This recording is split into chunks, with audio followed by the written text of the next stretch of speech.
we are going to talk about refugees, but not in Turkey, in Australia. Our guest, Professor Angelia Dew from Australia, who is working at Deakin University as professor at disability and inclusion issues. She is working at Faculty of Health, especially School of Health and Social Development. Her main research interests related to the lived experiences of people with a disability and their family members.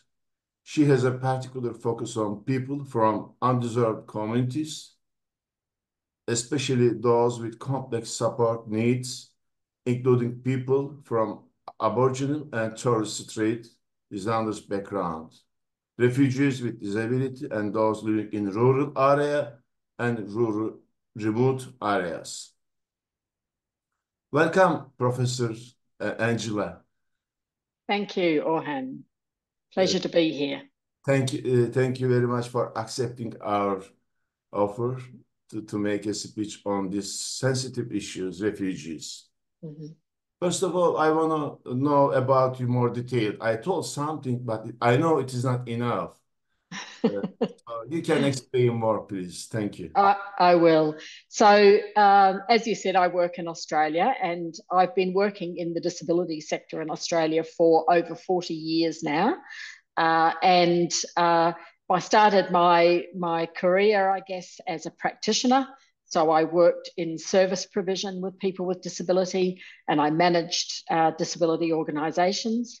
And then probably 20 years or so ago, I moved more into academia, did my master's degree and then my PhD, and always with people with disability in that focus. About 7 years ago, I should say before I say that, I'm a sociologist by background, so that's my training, and so I very much look at what's happening for people in their lives from the perspective of both the individual and their communities, their families, their communities, and the intersections between those. So about 7 years ago, myself and some colleagues, I was then working in New South Wales in Australia, and we were just talking about the Australian government policy around people arriving as refugees, and particularly people who arrived in Australia by boat. And the Australian government had a very hard line about people who arrived by boat, really saying that they weren't going to get permanent status in Australia if they arrived that way. So we were talking about this and, you know, expressing some concern about it. And we said to each other, there must be people with disability who are arriving in Australia as refugees, but we never hear anything about them. And so at that point, we connected with some colleagues who were doing research around refugee issues, but not specific to people with disability. And we also connected with the organisations who were supporting people arriving as refugees. And both those perspectives said to us, yes, of course, there are people with disability, but we really don't know very much about them. And so that started us off on a stream of research that we've continued ever since over the last 7 years, with our particular focus around people with disability who have arrived as refugees in Australia, and a particular focus on people from Syria and Iraq. In other words, Arabic-speaking people. And that was really so that we could focus our research and our resources around people who were Arabic-speaking. So that gives you a little bit more about where I'm coming from. Thank you very much for the detailed history of you. As far as I understood, you came from field. You know a lot about practices. That's right, and I'm very keen that my research has a practice focus, that it actually, you know, is not just theoretical, but is also practical. So you know much about the field. So after became an academician, So you can easily focus on their problems, their lived experiences, uh, Yes. before, during, and after their, travels. Yes. So first of all, I want to ask you about your country, Australia. I know Australia has been taking lots of refugees from different countries, not only refugees, but also immigrants for work, for Mhm. work. Yes. There are also many Turkish people in Australia, the Turkish Yes. community, as far as I know, for work. They went there during 1970s, then That's right. 1980s. So Australia can be called a kind of immigrants, country, a kind of. Yes. Yes, that's Because of, right. So look, because of the location is much far from, center of the world. So yeah, it is not easy to go there without being an immigrant. So yes. that's the reason, yeah. So Yes. I want to ask you, especially refugee issues. How do you tackle with those problems? Taking Syrian refugees into center, please. Could you say something about your country's policies and implementations? Mhm. Of course, yes. Yes. So before I get to that, of course, Australia, the original inhabitants of Australia are the Aboriginal and Torres Strait Islander people who have been there for thousands and thousands of years. But since Australia was invaded by British colonialists over 200 years ago, it is an immigrant country. You're right. We've You taken mean many, it was many invaded immigrants. by British colony? Yeah, so that's how modern Australia was founded. The British Not invaded, colonized, not colonized, invaded. well, the Aboriginal and Torres Strait Islander people say very much invaded. They were killed and so on in the process of having their land taken from them. So yes, but it is now very much a migrant country. It's had migrants come from all over the world. I was actually born in New Zealand, so I'm a migrant to Australia myself. Uh-huh. Um, but there are people from many, many countries. And we do have a refugee policy that takes a certain quota, a certain number of refugees each year. And that's decided in collaboration with the UNHCR. And at the moment, I think it's about 18, 19,000 people per annum who come as refugees, humanitarian refugees. And of course, once the Syrian war started back in 2013, Syrian people from Syria have been quite a large proportion of that intake.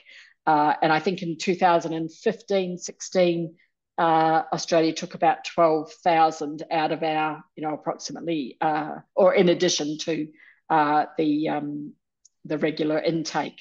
And of course, that's a drop in the ocean compared to what Point, Turkey and European countries have taken. Angela, at that point, yeah, I want to ask you, is your government picking refugees in their countries or in the third country? How do you get them? Or do they come irregularly, not regularly? I want to Yes, know because, about 4 million Syrian people came to our country irregularly, forced yes, migration, We have yes, to open our doors. yes, How is it absolutely. working for your country, Australia, which is far from, and also it is surrounded by a, ocean. So it is That's right. to go there That, without any permission. So how do that's you right. manage this process? Especially, I wonder that. Yes. So there is through the UNHCR, there is, of course, the process of people applying. Usually people applied from a neighbouring country, such as Lebanon or Jordan or Turkey, or well, they're probably the main ones, I'd say. Um, and so they obviously left Syria at the time of the war, fled to those neighbouring countries, and then applied for refugee status from there. Quite often, people already had relatives living in Australia, and so that might have been why they chose Australia as a destination. And those relatives often helped to sponsor them to go to Australia. So that's how the bulk of refugees come to Australia. There are also people who come as what we call asylum seekers. So they don't already have official documentation. And some of those people come by plane. Some people arrive in boats via usually Malaysia and Indonesia. And they're the group who the Australian government has been particularly forceful in their policies around establishing offshore processing centres in Papua New Guinea and Nauru in the Pacific. And people who were sent to those centres were told that they would never be accepted into Australia. So they've had to find other countries, and some people are still in those situations years on. So there are two pathways, in other words, one through the UNHCR and family reunions, and the other people who arrive as asylum seekers and then claim asylum once they come. They're much smaller numbers because, as you said, we're a long way away. It takes a lot to, it's not a matter of walking across a land border or driving across a land border as it was to come to Turkey. It's much more difficult for people to get to Australia without having gone through the UNHCR channels. Yeah, thank you. You can continue the policies and implementations done in your country towards refugees. Yeah, please, you can. Right. Yeah. Sorry for interrupting your conversation. Yeah. No, not at all. So once people are accepted as refugees and come to Australia, then we have what are called settlement services that support people for the first 5 years after they arrive. And so they provide assistance with finding accommodation in the first instance. They help people to register for our health insurance, health system. They help people to find work and get their qualifications recognised if that's possible. And they help people with disability to connect to our National Disability Insurance Scheme, which is available to everybody who's got a permanent residency visa. So they are, if they are accepted as refugee, then you give them services for 5 years free. That's right. Basic services, you mean? That's right. Settlement. We call them settlement. So they're to help people to, settle into the community, understand what the community, how the community works, because it's very different, obviously, to living in Syria. And so it really helps to explain to people what the systems are and how they can tap into those systems. Now, that said, there are lots of problems with that for people, and I can talk a bit more about that if you wanted to ask another question there. Yeah, I mean, you give them some services, especially health, education, and they have access. Yep. Help them to find working possibilities, job. That's right. Do you give these services, especially for working possibilities, recruitment offices? Do you use that? I mean, public agency is using that? That's right. Yes. So there's a central agency called Centrelink, and that helps connect people with all of those sorts of supports and services. What about accommodation? They help people to find accommodation in the short term. And then obviously it's up to people once they've been, become settled, then that's up to them to move accommodation or whatever. And accommodation is problematic. We've got a housing shortage in Australia generally. And so it can be very difficult for people to find housing that's affordable and also in an area where they might want to live, which might be where they've got family or friends or community connections. Yeah, as far as I know, the rents are very high in Australia. They are. As you mentioned, there is a shortage on accommodation, houses. Yes. So it must be very difficult to manage those issues. Absolutely. And so, you know, it sounds good in theory to say we provide 5 years of support, but in practice it can be very difficult for people because they've still got to, you know, find those and keep those accommodation and jobs, etc. And for people who don't speak English or don't speak English well, that's a very difficult thing to do. Part of that settlement is to provide people with access to free English language classes. And so people, you know, can go along and access that. But people that we've spoken to, and particularly people with disability, find that they're really not enough for them to get a good basic understanding of English. The classes are, you know, short term. They're often quite crowded. They are quite fast paced. So people, you know, don't necessarily follow along that well. And they're not tailored for people who might have a disability, so that really can be quite a barrier for people in terms of accessing education and jobs and just interacting in the community more generally. Those English classes provided by the government agencies, schools, institution, or NGOs, or both? Both, really. We have a big organisation called the Australian Migrant Language Centre or something like that. I'm sorry, I haven't got quite the name at my fingertips, but they run, I think they run courses in 300 places across Australia, and they are government subsidised, but some of the non-government organisations also run English language courses as well. Are there uh, opportunities in terms of employment for refugees? Employment? Yeah, if there are, in which sectors they can be Yeah. able to work? Yeah. Yeah, yeah. So as I mentioned, people, you know, may have qualifications when they arrive, and if they are able to provide documentation about their qualifications, then they can go through a process of getting those recognised. And obviously, we've got many people who come who do have qualifications and who are then are able to find employment in their sector, their particular sector.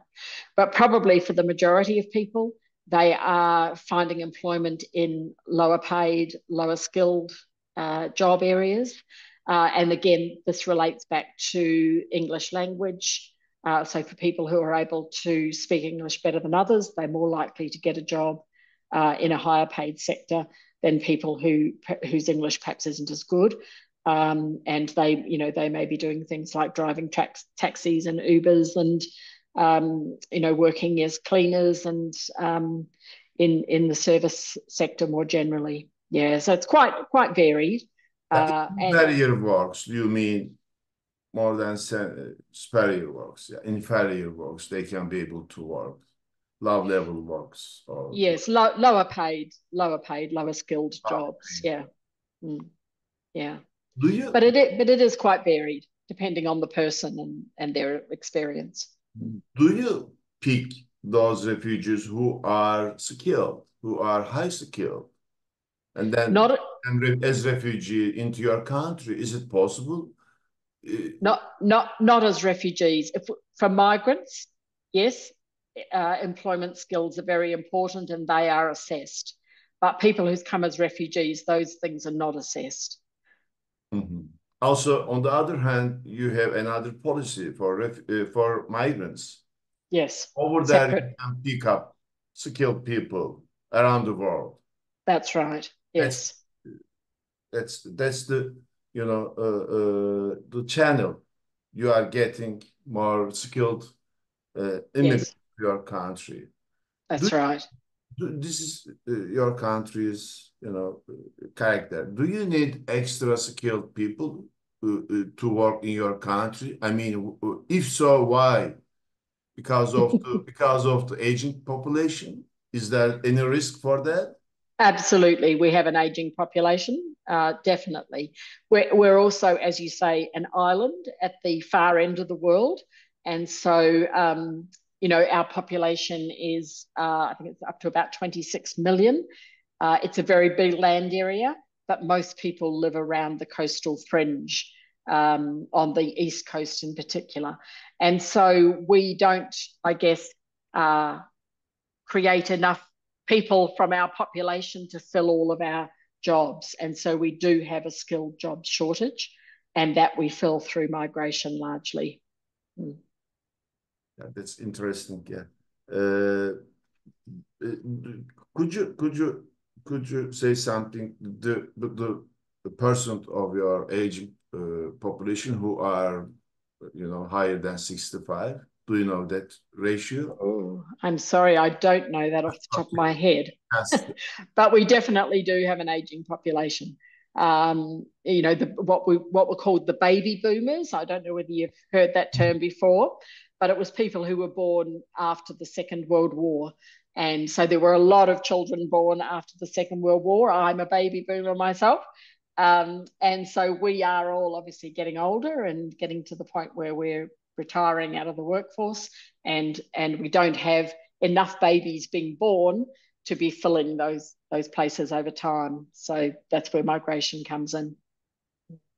Before finishing this subject, integration and social support for refugees in Australia, what could you say as the last some sentences?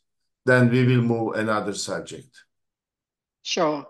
So I guess I can particularly talk from the perspective of people with disability who come as refugees. And, we find that for those people, it's very difficult for them often to access supports that are there. And that's partly because coming from somewhere like Syria, where perhaps the infrastructure wasn't available as people were growing up or as they acquired their disability, they don't necessarily have an expectation of support.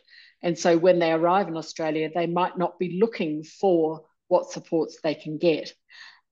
Very often people are cared for within the family, and the family sees it as their responsibility to take care of the person. And so again, they're not looking externally to see what supports are available, because there are many, many supports available for people with disability in Australia, but you need to know about them. You need to know how to apply for them, and you then need to be able to manage them once you get them.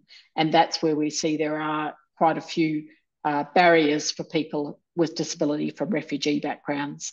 And partly, again, that relates back to English language, that if you can access the internet, but you can't find the information you need in your own language, then that's a barrier to finding that support. So there are many, many things around that that we see as particular barriers for people with disability. And of course, that, as you mentioned at the beginning, it's silly just to look at that in isolation in terms of once people arrive in Australia.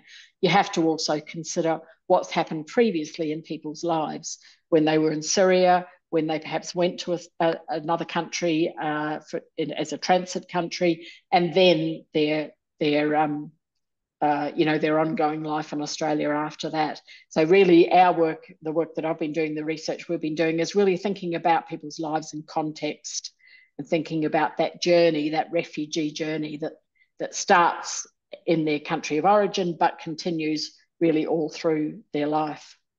Thank you. Professor Angela, short question, the last and short question. Is there any reaction towards refugees? Because native people's reaction, because they may think like that they are taking our works, they are taking our jobs, they are lowering the wages. So is there that kind of reaction towards them? There is some reaction. Political arena. Yeah. No, look, there has been some reaction, and particularly around those people who arrive by boats, as I mentioned earlier. There was quite a pushback around people arriving by boat. They were seen to be jumping the queue. So they were seen to be getting around the formal UNHCR process, which, of course, when people are desperate, people will do whatever they can to try and find a place of safety. But there was quite a bit of media and government pushback against those people. I think for the majority of people who arrive as refugees, there is a lot of support for people within the Australian community. People understand the situation of the war in Syria and how it's displaced so many people across the world. And I think there is a lot of goodwill to support people. Of course, there are always people who take a negative view around it, but I wouldn't say in Australia that's the majority of people by any means. Thank you very much, Professor Angelia, for today's talk. We will talk another issue in another program. Thank you very much for accepting Pleasure. my invitation. Thank you. Pleasure. Thank you.